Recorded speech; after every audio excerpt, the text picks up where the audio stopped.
Guys, Warwick here from Beware, and I just thought I'd go live at 5 or live in 5. And today we're discussing bee stings. So, yeah, if ever you see a beekeeper running, then best you try and keep up, right?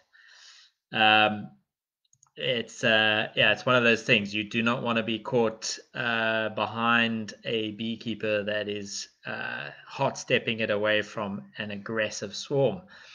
But recently, we've seen some frequently asked questions again around bee stings, bee venom, and that sort of thing. So, just before we start and I get into this, I think it's vital to mention that it is bee venom or bee sting venom is beneficial for a lot of medical conditions. However, seeking medical advice is recommended always before including or advising anyone to self-medicate with bee stings. Okay.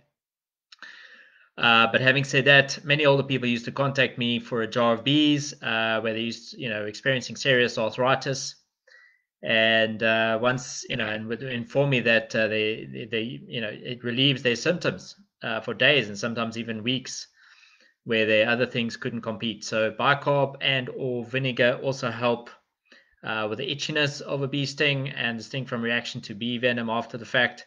Then put some raw honey on it afterwards if you can, preferably back at the house where there no bees are going to find you after being working your bees, etc. And then put a plaster over it if you need to. Increased heart rate and sometimes can also sometimes lead to anaphylactic shock.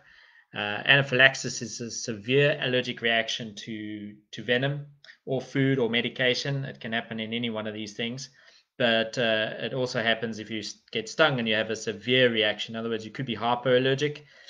And this did happen to me once on a bee removal, which was pretty nasty. I ended up having to go to hospital, and I ended up getting shots of adrenaline, 2 shots of adrenaline in the stomach, and then I was pretty much out for the next day or two.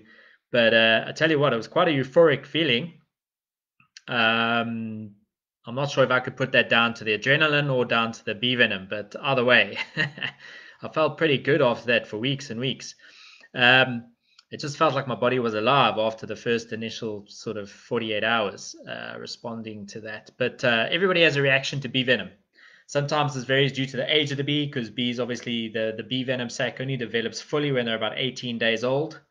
And so, you know, if you have a bee sting of a bee, a worker bee, a field bee that's left the hive after about 10 days, her bee venom sac could be a lot underdeveloped, let's put it that way. So that can play a big part in your reaction, depending on what age the bee is and how old her venom is in her sac. And then not only that, we also react to the bee venom in our bodies because it depends on where we get stung and how we get stung. So in the very sensitive spots like the eyes, fingers, that kind of thing, generally speaking, you can swell up a lot easier in the more sensitive spots, especially if it's also close to um, what do you call it, the veins and things like that. So it depends how much venom also enters the body at the time at any given incident. Okay, so a lot of this is variable. A lot of this you got to factor in. Whatever you do though, if you do get stung, or not rather if, but when you get stung as a beekeeper, is whatever you do not pinch at the stinger or a venom sac, because as soon as you're doing that, it's like taking one of those pipette things and squeezing it, and guess what happens? You have a jet of venom shooting straight into you, okay, into your bloodstream. So whatever you do, do not pinch. Make sure that you are scraping off either with your finger, with a credit card, with a hive tool, anything aside from pinching, okay.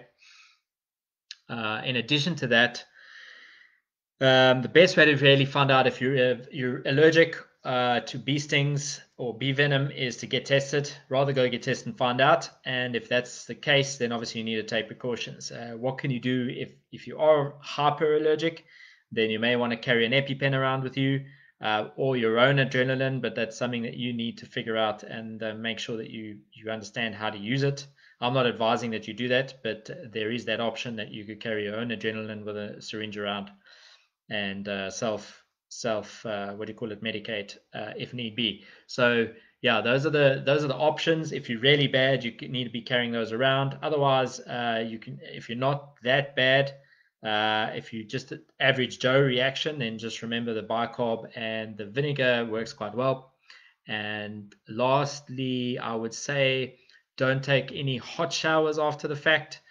Cold, and cold shower is probably not a good idea either. Keep it lukewarm, but don't take really like high temperature showers, because this bee venom does affect your blood pressure. Okay, so do be cautious about that as well in your recovery after the fact. And I think lots of drinking of water is also a good tip. All right, make sure that you're drinking a lot of water at the same time and get some rest.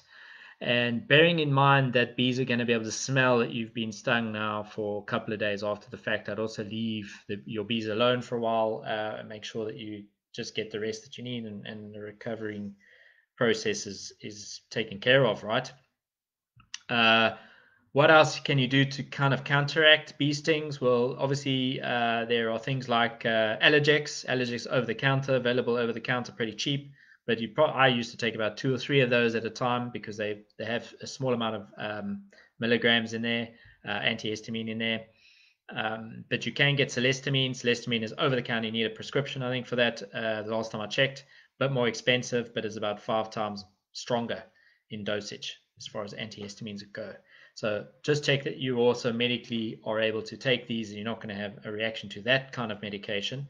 It also makes you drowsy, so be aware of that. So if you are having to drive somewhere after taking medication, then just be aware that this could affect your ability to drive properly and or operate heavy machinery. Yeah, you know the drill.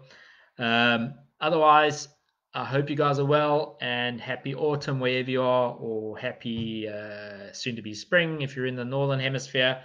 And check out our YouTube channel, which I'll put in a link in below this video once it goes live on the system. And thanks for joining me today. If you have any other questions about bee venom, there's a lot of research about bee venom, by the way, in the medical and pharmacological kind of industries at the moment around treatment of multiple sclerosis and certain kinds of cancer. So yeah, pretty cool. And arthritis, as I say, I've had anecdotal, what do you call it, feedback from old people contacting me and asking for a jar of bees, believe it or not. And then you know what they do with it? They put it in the fridge, and the bees obviously go into a dormant state. A little bit sad for the bees, but they go into dormant state, and essentially, they pick one out when they have a really bad attack of arthritis. Oh, another thing, right, is whenever you're keeping bees, if you wear a ring or a watch, especially if it's around the extremities of your body that could swell after a bee sting,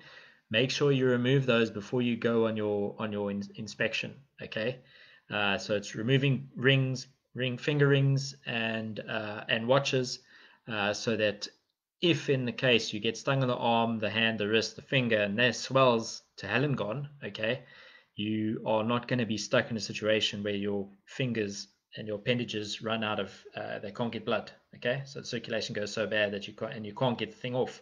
That has happened to a couple of beekeepers as well. So bear that one in mind. All right, guys, thanks a mil. Take care. And if you enjoy these live in fives videos, then post and share, and also subscribe on our YouTube channel. That's youtube.com/beware online. And subscribe to our Bee Mail series, which is www.beware.co.za/subscribe. I'll catch you out there in the field. Take care and be more 2021. Ciao.